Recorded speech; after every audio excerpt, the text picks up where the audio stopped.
أعتقد لو انتهت المباراة 0-0 راح تكون نتيجة إيجابية.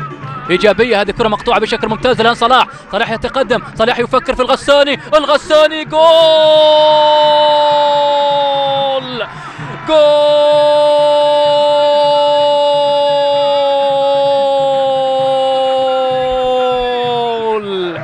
إيماءات الغساني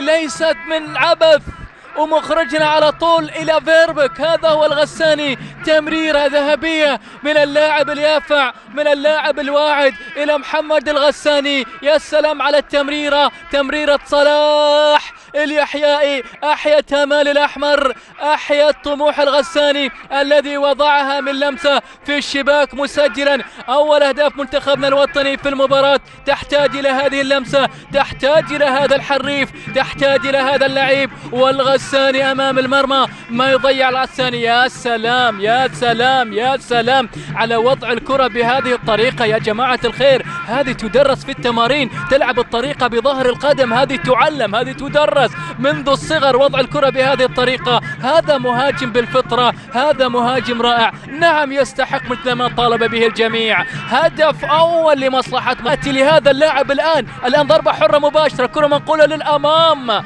محاولة لكن تصل مباشرة إلى حارس المرمى أحمد الرواحي. تعود الآن المرتدة، تعود الآن سريعة لمصلحة منتخبنا الوطني، خطيرة للأمام، فرصة، جول! الهدف الثاني من معتز، الهدف الثاني من ابن صالح، من محمد صالح الغساني إلى معتز الصالح الآخر. معتز يعزز النتيجة بهدف ثاني بعد كرة عكسية مرتدة سريعة أتى منها هدفا سريعا يا بيم، هدفا ثانيا يا فيربك. النجوم الذين وضعهم بين فيربك أعطاهم الثقة الكاملة بما فيهم معتز. شوف الكرة البينية العرضية، لو راحت من معتز ما كانت تروح من الغساني. يا سلام يا سلام من اللي مرر. هل هو صلاح مرة ثانية؟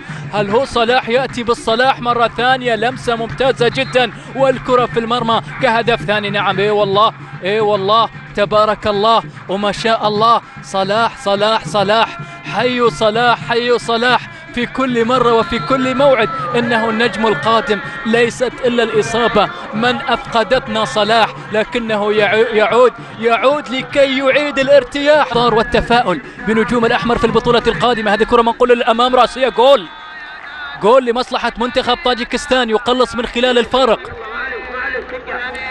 يقلص من خلال الفارق اللاعب البديل الذي اشترك قبل لحظات، شرف جون لكي يرتفع العلم الطاجيكي في المدرجات. هذا هو المدرب عثمان توشييف.